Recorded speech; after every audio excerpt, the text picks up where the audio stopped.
قرآن تم اللہ کی طرف سے نازل ہوئے، تم کس کے کلام ہو بتاؤ ذرا۔ آپ قرآن سے سوال کیجئے اور کتابوں سے سوال کیجئے، تو دنیا کی کوئی کتاب نہیں بتا سکتی کہ ہم ایشوریہ گرنتھ ہیں، ہم لارڈ کے طرف سے لٹریچر ہیں، لیکن قرآن آپ کو بتائے گا کہ یہ اللہ کا کلام ہے۔ وَإِنَّهُ لَتَنزِيلُ رَبِّ الْعَالَمِينَ، میں رب کا کلام ہوں، میں رب ذوالجلال کی طرف سے نازل کیا گیا ہوں۔ اے قرآن تم آئے کس لیے دنیا میں؟ آج لوگ جاہل اور ان پڑھ گوار جو نہیں جانتے شاستروں کے بارے میں، وہ قرآن پر الیگیشنز لگاتے ہیں، قرآن پر اعتراض کرتے ہیں کہ یہ قرآن صرف مسجد مدرسوں میں ٹوپی اور داڑھی والوں کے لیے، یہ قرآن صرف مسلمانوں کے لیے، یہ قرآن صرف مومنین کے لیے، یہ قرآن صرف کلمہ پڑھنے والوں کے لیے۔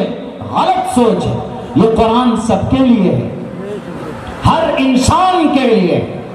اے قرآن تم کس کے لیے ہو؟ تمہارا رشتہ کس سے ہے؟ تم کس کو فائدہ پہنچا سکتے ہیں؟ ذرا بتاؤ قرآن۔ آپ کا سوال ختم نہیں ہوگا، قرآن کا جواب شروع ہوگا۔ قرآن کہتا ہے شہر رمضان الذی انزل فیہ القرآن ھدی للناس، میں تمام انسانوں کے لیے ھدی للناس۔ علماء بیٹھے ہیں، ناس سب کو بولا جاتا ہے، Hindu, Muslim, Christian, Jain, Bodh, all mankind of the world۔ حضرت آدم کی ٹوٹل اولاد کو ناس بولتے ہیں، انسان بولتے ہیں، اور قرآن کہتا ہے ھدی للناس، ہدایت ہے انسانوں کے لیے۔ لیکن اس نیت سے اس قرآن کو کوئی پڑھے تب نا کہ قرآن میں لکھا کیا ہے، قرآن میں اللہ کی مشیت کیا ہے انسانوں کے لیے۔ بعض لوگ تو ایسے ایسے الزام ڈالتے ہیں کہ آپ کے قرآن کریم کے اندر مار کاٹ لوٹ سب کچھ ہے، الیاذ باللہ۔ الفاظ پہ صرف دیکھتے ہیں، الفاظ فَكُلُوا مِمَّا غَنِمْتُمْ، اس کو پڑھیں گے اور ترجمہ کریں گے کہ لوٹو اور کھاؤ، خامخواہ ترجمہ۔ آؤں گا میں اس پہ ابھی، لیکن یہ ہمارا قرآن ہے۔ رشتہ کیا ہے انسانوں سے؟ تمام انسانوں کی کامیابی کے لیے یہ قرآن اللہ تبارک و تعالیٰ نے نازل کیا۔ اس لیے جو لوگ جنہیں نہیں معلوم ہے، جنہیں پتہ نہیں ہے کہ یہ قرآن کسی مخصوص طبقے کے لیے ہے، صرف انہیں پتہ ہونا چاہیے، انہیں پڑھنا چاہیے۔ سورہ بقرہ دوسرے پارے کے اندر اللہ تبارک و تعالیٰ نے اس اعتراض کو دور کر دیا لوگوں کے بیچ بیان کر کے۔ اچھا قرآن تم آئے کیسے؟ زمین پر کیسے آئے؟ تم کہاں سے آئے؟ زمین پر کیسے آئے؟ تو قرآن آپ کے سوال کا جواب دے گا۔ نزل بہ الروح الامین، جبرائیل امین کے ذریعے سے قرآن زمین یہ اتارا گیا۔ جبرائیل امین کون ہے؟ جبرائیل امین سب سے بڑا طاقتور فرشتہ۔ اللہ تبارک و تعالیٰ نے اپنی وحی کو انسانوں نبیوں تک پہنچانے کے لیے ان کو خاص کیا تھا۔ نزل بہ الروح الامین، جبرائیل امین کے ذریعے سے میں اس دنیا میں آیا ہوں۔ اے قرآن تم آئے کہاں پر؟ آنے کی جگہ کیا تھی تمہاری؟ بتاؤ۔ نزل علی قلبک، جناب محمد رسول اللہ کے قلب اطہر پر یہ قرآن نازل کیا گیا۔ ایک ایک چیز بیان کرتا ہے کہ نہیں کرتا ہے قرآن؟ آپ کا سوال ختم نہیں ہوگا، قرآن کریم جواب دینا شروع کرے گا۔ اس قرآن پر کیا فائدہ ہے انسانوں کے لیے؟ ٹھیک ہے، مانتے ہیں کہ 1450 سال پہلے یہ قرآن نازل کیا گیا، لیکن آج کے زمانے میں کیا فائدہ ہے؟ پہلے یہ قرآن آیا اور آج ماڈرن زمانے میں یہ قرآن کیا رہنمائی کرے گا؟ یہ قرآن صرف ایک زمانے کے لیے نہیں، یہ Quran to the day of judgement, قیامت تک کے لیے ہے۔ اس قرآن میں اللہ نے ان تمام مضامین کو بیان کیا ہے۔ قیامت تک جو جو چیزیں وجود میں آئیں گی، قیامت تک جن جن چیزوں کی انسان کو ضرورت ہے، اللہ تبارک و تعالیٰ نے اس کو اس قرآن کریم کے اندر بیان ضرور کیا، اشارے سے بیان کیا ہے، دلالت سے بیان کیا ہے، نص سے بیان کیا ہے۔ کسی نہ کسی طریقے پر قرآن رہنمائی ضرور کرتا ہے۔ آج کے زمانے میں بھی اللہ تبارک و تعالیٰ نے اس قرآن کریم کے اندر بہت ساری باتیں ایسی ہیں جو آج کے زمانے میں انسان اگر قرآن پر عمل کر لے تو ان برائیوں کا خاتمہ ہو سکتا ہے، ان مسائل کا حل ہو سکتا ہے۔ لیکن بس یہی ہے کہ اس قرآن کے مضامین کو اوپن نہیں کیا جاتا۔ ایک ایک مسائل کو لوگوں کے سامنے پیش کیجئے، ڈریے مت، اسی لیے کہ اللہ تبارک و تعالیٰ کا فرمان ہے، اللہ نے جو بیان کیا ہے وہ پیش کیجئے لوگوں کے سامنے میں۔ ہم اس دیش میں اپنے قرآن کے مسائل کو اگر رکھیں گے تو ہمارا دیش کا سموِدھان اجازت دیتا ہے، آرٹیکل نمبر 25 کھلے لفظوں میں کہتا ہے freedom of conscience and free profession and practice propagation of the religion. ہمارا دیش کا سموِدھان اپنی مذہب کی باتیں امن اور شانتی کے ساتھ رکھنے کی اجازت دیتا ہے۔ قرآن کے اندر کیا کیا احکامات ہیں ہم بیان کر سکتے ہیں، قرآن کے مطابق ہمیں زندگی کیسی بیان گزارنی چاہیے ہم لوگوں کے سامنے پیش کر سکتے ہیں۔ ہمارا بھارت کا سموِدھان اجازت دیتا ہے، اور ہماری شریعت کے اندر تو باضابطہ طور پر پیغام ہے کہ اگر کوئی برائی ہو تو روکو اور اچھائیوں کو لوگوں کے سامنے پیش کرو۔ اس لیے بزدل بننے کی ضرورت نہیں ہے، قرآن میں جو اچھائی ہے، جو مسئلے کا حل ہے وہ لوگوں کے سامنے پیش کیا جائے۔ نہیں سمجھتے ہیں لوگ تو ماڈرن طریقے پر سمجھائیے، کھلے لفظوں میں سمجھائیے، الفاظ بدل کر سمجھائیے تاکہ معنی وہی رہے، لفظ بدل کر لوگ سمجھ جائے۔ ہم سے ایک آدمی سوال کرتا ہے کہ مولانا آپ کا یہ پرانا قرآن، نعوذ باللہ ان کے دماغ میں پتہ نہیں کیا بھوسا بیٹھا ہوا، وہ کہتا ہے کہ مولانا آپ کا جو یہ قرآن ہے، ہم نے کہا بالکل ہم لوگ یاد کرتے ہیں، پڑھتے ہیں، اس کو ثواب حاصل کرتے ہیں۔ بولا کیا فائدہ ہے؟ آپ لوگ قرآن کو مانتے ہیں اور آپ لوگ قرآن کو ماننے کے چکر میں ہمیشہ ٹوپی اوڑھتے ہیں، اور اسی ٹوپی سے آپ لوگ بالکل بڑے پرتشدد دکھتے ہیں، یعنی بڑے دھارمک دکھتے ہیں۔ دھرم اندر ہوتا ہے، ٹوپی سے ظاہر کرنے کی کیا ضرورت ہے؟ ہم نے کہا کہ بھئی ایسا ہے، آسام یہ ہمارے انڈیا کا، بھارت کا ایک بہت بڑا حساس علاقہ آسام، جہاں تقریباً 1283 مدرسے بند کر دیے گئے ہیں، تالا لاک کر دیا گیا ہے۔ وہاں قرآن نہیں پڑھا سکتے، وہاں حدیث نہیں پڑھا سکتے۔ ان کو لگتا ہے کہ قرآن پڑھ کر انجینئر نہیں بن سکتا، ان کو لگتا ہے کہ قرآن پڑھ کر ڈاکٹر نہیں بن سکتا، ان کو لگتا ہے کہ قرآن کریم پڑھنے والا بچہ صرف مؤذن اور قاری اور مفتی صاحب بن کر رہ جائے گا۔ وہ چیز ضروری ہے ہمارے لیے، وہ چیز دھرم کے اعتبار سے بڑا مقام رکھتی، لیکن اگر ان کے دماغ میں یہ بھوسا بھرا ہوا کہ قرآن پڑھنے والا بچہ ڈاکٹر نہیں بن سکتا ہے، تو اٹھاؤ تاریخ ڈاکٹر ابو بکر محمد بن زکریا الرازی کی، چیچک جیسی مہلک بیماری کی کھوج کرنے والا ابو بکر محمد بن زکریا الرازی۔ آج تک کسی کو ڈاکٹروں کا امام کا خطاب نہیں ملا، لیکن ابو بکر محمد بن زکریا الرازی کو ڈاکٹروں کا امام مانا گیا۔ 1923 کی کانفرنس لندن کے اندر، آکسفورڈ یونیورسٹی کے اندر طبی کانگریس کانفرنس کو اٹھا کر دیکھ لو، وہاں پر اگر دنیا کے اندر جتنے بھی بڑے ڈاکٹر پیدا ہوئے، ان میں اگر سب سے بڑا نام کسی کو دیا گیا اور سب سے بڑا عہدہ کسی کو دیا گیا اور سب سے بڑا جو ریوارڈ دیا گیا، انعام دیا گیا اور امام سے نوازا، دکھاؤ آج تک کسی مائے کے لال نے امام کا نام حاصل کیا ہو ڈاکٹریٹ کے دنیا میں؟ اگر آج تک یہ خطاب کسی کو ملا ہے تو ڈاکٹر ابو بکر محمد بن زکریا الرازی کو ملا ہے، جو مدرسے سے پڑھ کر نکلے تھے، جنہوں نے چیچک جیسی مہلک بیماری کی کھوج کی اور جنہوں نے پتھری جیسی حساس بیماری کا اس کا ٹریٹمنٹ اور اس کی کھوج نکال کر دنیا کے سامنے پیش کیا۔ اگر قرآن پڑھ کر کوئی بہت بڑا ویگیانک نہیں بن سکتا، اٹھاؤ تاریخ البیرونی کی، اس سے بڑا کوئی ویگیانک دنیا کے اندر پیدا نہیں ہوا۔ اٹھاؤ کیمبرج یونیورسٹی کی کتاب القانون کتاب آج بھی لندن میں پڑھائی جاتی، کیمبرج میں پڑھائی جاتی ہے۔ کن کو؟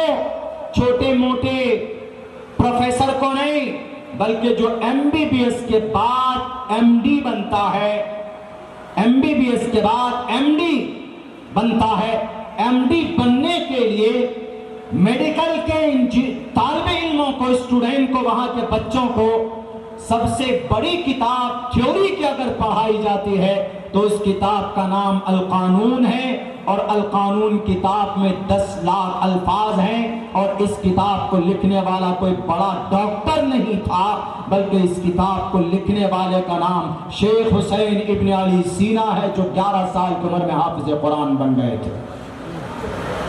بات کرتے ہو کہ قرآن پڑھنے والا کچھ ترقی نہیں کر سکتا؟ آپ کے شہر دہرادون میں ڈاکٹروں سے پوچھو، اگر عبداللہ جھوٹ بولتا ہے تو جو تم لوگ سرجری کرتے ہو، اس سرجری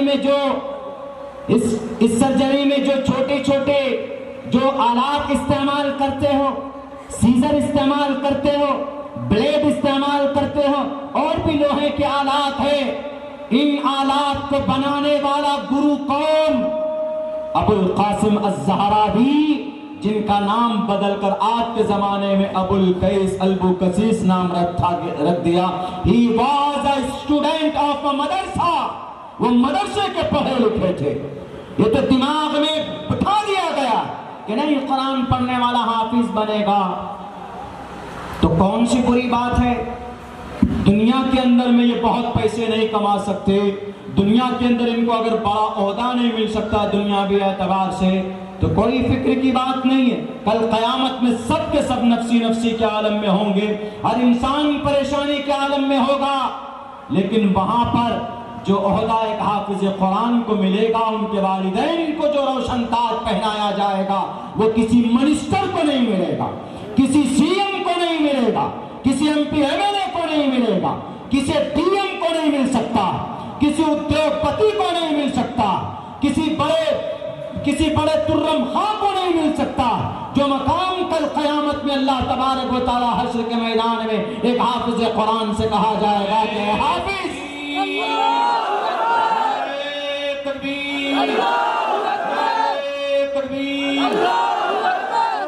حافظ سے کہا جائے گا کہ میاں جاؤ، قرآن سے بہت محبت تھی تم کو، مدرسے میں حافظ بنے اور پوری زندگی تم نے قرآن کو سینے سے لگا کر رکھا، جاؤ تم پریشان مت ہو، سارے لوگ پریشان ہیں، تمہیں ضرورت نہیں، قرآن جیسے دنیا میں پڑھتے تھے ویسے آج بھی پڑھو، پڑھتے رہو اور جنت میں چلتے رہو، جنت کی طرف۔ اور یہ کہے گا، اس سے کہا جائے گا کہ اکیلے مت جاؤ، ڈونٹ بی الون، اکیلے نہیں جاؤ، اکیلے مت جاؤ، بلکہ اور 10 لوگوں کو ساتھ میں لے لو۔ وہ حافظ کہے گا کہ اللہ 10 لوگوں کو، میرے 5 لوگ تو جہنم میں چل رہے ہیں، تارے جہنم جن پر واجب ہے ان کو بھی اٹھاؤ، ان کو بھی اٹھا کر اقرا وارتقی قرآن پڑھتا جا، جنت کے دروازے میں چڑھتا جا۔ بتاؤ اس سے بڑا مقام کسی کا ہو سکتا ہے؟ اتنا بڑا مقام کل قیامت میں اگر کسی کا ہوگا تو ایک حافظ قرآن کا ہوگا۔ نعرہ تکبیر، نعرہ تکبیر۔ تو اسی لیے ہم لوگ، ہمارا آستھا اور عقیدہ ہے، ہمارا یقین ہے، چڑھتے ہی سورج کی طرح ہمارا یقین کامل ہے کہ یہ دنیا چند روزہ زندگی ہے، مرنے کے بعد when the man will die everything will be closed from this person۔ جب آدمی مر جاتا سب ختم، وہیں کی زندگی اصل کی زندگی ہوتی۔ تو آدمی کہتا ہے کہ مولانا کیا ضرورت ہے اتنے دھارمک بننے کی، ٹوپی کیوں سر پر اوڑھتے، کیا فائدہ اس ٹوپی سے؟ آپ لوگ ٹوپی رکھ کر بھی تو نماز پڑھ سکتے ہیں۔ ہم نے کہا بالکل پڑھ سکتے ہیں، الاؤ، پرمیشن ہے، جائز ہے، لیکن نہیں کر سکتے، سنت کے خلاف ہے، ہمارے نبی کی سنت ہے یہ۔ تو وہ کہتے ہیں کہ مولانا کیا ہوا، فرض ادا کر لیجئے، سنت چھوڑ دیجئے، اور سنت ہی تو ہے۔ ہم نے ان سے کہا کہ محترم، you don't know about my sunnah, my last prophet's sunnah۔ اللہ تبارک و تعالیٰ نے اس سنت کے اندر جو محمد رسول اللہ کو ہمارے لیے جو گائیڈر بنا کر بھیجا ہے، ایک ایک سنت پر، ایک ایک حکم پر بڑی بڑی حکمت ہے۔ you can't imagine، تم اندازہ نہیں کر سکتے۔ بولا کیسے؟ ہم نے کہا کہ اس میں 100 شہیدوں کا ثواب ملتا اگر ایک سنت پر ہم عمل کر لیں. من احیا سنتی عند فساد امتی فلہ اجر 100 شہید. 100 شہیدوں کا ثواب ملتا اگر ایک سنت پر عمل کر لے. ہمارا نوجوان، ہمارا مسلمان تو بولتا نہیں، وی ڈونٹ بلیو یور سنہ، وی ڈونٹ بلیو یور حدیث، وی ڈونٹ بلیو یور قرآن، we don't believe your last prophet. ہم آپ کی کسی بھی بات پر اعتماد نہیں کرتے ہیں. دنیاوی اعتبار سے کچھ فائدہ بتا دو. ہم نے کہا وہ بھی اب بتاتا ہوں. شریعت کا جو پیغام تھا وہ ہم نے بتا دیا کہ بھئی سنت کا فائدہ کیا ہے، لیکن اب ان کو تھوڑا اور کچھ چاہیے. ہم نے کہا اور کچھ جاننا ہے، آئیے. سنت پر عمل کرنے سے کیا فائدہ ہوتا ہے؟ ٹوپی جیسی سنت، اگر کوئی ٹوپی استعمال کرتا ہے، کوئی انسان ٹوپی اوڑھتا ہے، نماز پڑھنے کے لیے جاتا ہے، یا مستقل ٹوپی استعمال کرتا ہے، جیسے ہمارے علماء کے طبقے میں ہے ہمیشہ ٹوپی لگاتے ہیں، سب کو لگانا چاہیے. پتہ کیا فائدہ اس سے؟ دنیاوی کیا فائدہ؟ اس سے بہت بڑی مہلک بیماری سے اگر بچنا ہے کسی کو تو تمام ڈاکٹر سے پوچھ لیجئے، آپ کسی بھی ڈاکٹر سے پوچھ لیجئے کہ ڈاکٹر صاحب ہم لو جیسی مہلک بیماری سے بچنا چاہتے ہیں. لو سمجھتے ہیں نا، جب زیادہ گرمی ہوتی ہے، بہت زیادہ جب تپش ہو جاتی ہے، آدمی کئی مرتبہ سر پہ پانی ڈالتا ہے، آدمی کئی مرتبہ نہاتا ہے، اور جب لو شدت کے ساتھ لگ جائے تو آدمی بچ نہیں سکتا، اس کو کوئی ڈاکٹر نہیں بچا سکتا. لیکن ڈاکٹر سے پوچھے کہ ڈاکٹر صاحب ہم لو سے بچیں گے کیسے، کوئی اپائے بتا دیجئے. تو کیا اپائے ہے پتہ ہے؟ ہم سب اس پر عمل کرتے ہیں، ہر کوئی عمل کرتا ہے، مسلمان نہیں، ہندو، کرسچن، جین، بودھ سب عمل کرتا ہے. سر پر کیا باندھ لیتا ہے؟ کپڑا باندھتا ہے. سر پر باندھتا ہے، سر پر ہی باندھتا ہے نا، سر پر کپڑا لپیٹ لیتے یا کوئی کیپ پہنتے، کس لیے کہ بھئی لو سے بچیں. پورے بدن پر کیوں نہیں ڈالتا کپڑا؟ پورے بدن پر الگ سے کپڑا کیوں نہیں ڈالتا؟ جیسے گرمی میں گرمی لینے کے لیے سردی میں چادر شال لپیٹتے ہیں اور سویٹر وغیرہ یوز کرتے ہیں، لیکن گرمی میں صرف ماتھے کو کیوں ڈھانپتے ہیں؟ ماتھے کو کیپ کیوں یوز کرتے ہیں؟ ہر ڈاکٹر کہے گا کہ لو سے بچنے کے لیے اللہ نے جو سسٹم رکھا ہے، اللہ نے جو نظام رکھا ہے وہ یہاں پر ہے، یہاں پر اس جگہ پر، پیچھے کے اسی حصے پہ، بالکل نیچے نہیں، یہاں پر ہے. اور اس جگہ اگر آدمی کا ڈھکا ہوا ہو اس جگہ پر تو اس کو کتنوں ہی شدت کی گرمی پڑ جائے اس کو لو جیسی مہلک بیماری نہیں لگ سکتی. اور تحقیق یہ ہے کہ جو آدمی ٹوپی استعمال کرے گا اس کو کبھی بھی لو جیسی مہلک بیماری نہیں ہوگی. یہ ہے ٹوپی کا فائدہ. لاؤ دنیا کے اندر اور بھی بڑے بڑے گروہیں آئے، بڑے بڑے مہاتما آئے، مہاپرش آئے، لاؤ ہمارے نبی کی طرح کہ ان کی زندگی کے اندر آخرت کا بھی فائدہ، آخرت میں بھی مقام کی سربلندی اور دنیا کے اندر بھی ظاہری اعتبار سے فائدہ لاؤ، پیش کرو. نہیں کر سکتا کوئی، کیوں؟ ہے ہی نہیں. اس لیے کہ اللہ کے نبی علیہ السلام کو اللہ تبارک و تعالیٰ نے کہہ کر بھیجا ہے وَمَا أَرْسَلْنَاكَ إِلَّا رَحْمَةً لِّلْعَالَمِينَ، کہ اے نبی آپ کو کائنات کے لیے رحمت بنا کر بھیجا جا رہا. کیا مطلب؟ اللہ کے نبی کے ہر عمل میں رحمت ہے. انسان عمل کر کے تو دیکھے، ہر عمل میں محنت ہے. اللہ کے نبی فرماتے تھے، اللہ کے نبی کا طریقہ ہے کھانا کھانے کے لیے ہاتھ دھو لو، ہاتھ دھونے سے کھانے کے لیے بیٹھو گے تو سنت ہم لوگ اتنا جانتے ہیں، لیکن اس کے پیچھے کتنی بڑی حکمت ہے جانتے ہیں؟ نہیں جانتے. اس کے پیچھے اتنی بڑی حکمت ہے، بہت سے لوگوں نے، بڑے بڑے نیتاؤں نے، بڑے بڑے لیڈروں نے، بڑے بڑے تھنکروں نے کہا کیا ضرورت ہے نبی کی سنت کو فالو کرنے کی، ہاتھ دھو کر کیوں کھانا کھائیں گے، ٹائم ویسٹ ہو جائے گا، ہم اسپون سے کھانا کھائیں گے. لیکن جب نہیں سمجھے تو کرونا نے آ کر سمجھا دیا. وہ جو چائنا سے کرونا چلا اس کے بعد سمجھا دیا کہ بھئی تم لوگ ہاتھ نہیں دھوتے. ہاتھ دھونے کا کتنا بڑا فائدہ ہے میں تمہیں سمجھاتا ہوں. کرونا نے سمجھایا اور ایسا سمجھایا کہ آدمی دن میں 10 مرتبہ ہاتھ دھوتا تھا. کیوں؟ کہیں کرونا نہ ہو جائے. کورونا سے بچنے کا سب سے پہلا راستہ کیا تھا؟ ہاتھ دھوئیے، ماسک لگائیے اور دور رہیے۔ اس کورونا نے کئی چیزوں جو شریعت میں اس کا فائدہ سمجھا دیا، اور یہ کورونا بڑا عقل مند تھا۔ کہیں تو رات میں لاک ڈاؤن، دن میں کھلا ہوا۔ یہ کورونا پتہ گریجویشن کیا ہوا تھا کہ بھئی مجھے رات میں جانا، اس نے رات میں لاک ڈاؤن، یا تو ڈی ایم صاحب سے بول دیتا تھا کہ بھئی میں ہفتے میں 2 ہی دن جاؤں گا، تو 2 دن لاک ڈاؤن، باقی 6 دن کھلا ہوگا۔ یہ بہت عقل مند کورونا تھا۔ خیر، کورونا نے سمجھایا، کورونا نے یہ بھی سمجھا دیا کہ جو لوگ اعتراض کرتے تھے کہ سماج کی بیٹیاں اگر منہ میں نقاب ڈالیں گے تو کیسے 12 گھنٹے تک رہ سکتی ہیں ہماری سماج کی بیٹیاں، یہ تو عورت کے ساتھ انیائے ہے، یہ عورت کے ساتھ ظلم ہے، عورت کے ساتھ تشدد ہے، عورت کے ساتھ میں سختی ہے۔ کورونا نے کہا کہ ڈونٹ وری، گھبراؤ مت، 6 گھنٹے کیا 12 گھنٹے تک، کوئی 24 گھنٹے تک رہ سکتا ہے۔ نہیں سمجھ میں آتا، تم کو ڈاؤٹ لگتا ہے تو میں آ جاتا ہوں۔ اس کے بعد پورے 24 گھنٹے ناک میں ماسک لگا کر رہتے تھے۔ دکھا دیا کورونا نے، کہا کہ جب تم ماسک لگا کر رہ سکتے ہو تو سماج کی بیٹی 6 گھنٹے تک ماسک دوپٹہ لگا کر نہیں رہ سکتی منہ میں۔ یہ ہے اوپر والے کا نظام۔ خیر، اس سے تو ہم نے یہ رزلٹ یہی نکالا کہ کبھی اللہ تبارک و تعالیٰ کہ اللہ کی لاٹھی میں آواز نہیں ہوتی۔ آدمی کو اللہ تبارک و تعالیٰ اس راستے سے سمجھا دیتا ہے کہ جس راستے سے وہ سوچتا بھی نہیں ہے، اللہ اس سے کے ذریعے سے سمجھا دیتا۔ بہرکیف تو یہ ہمارا قرآن ہے میرے مسلمانوں۔ اللہ تبارک و تعالیٰ نے اس کے اندر بہت ساری چیزیں ایسی بیان کی ہے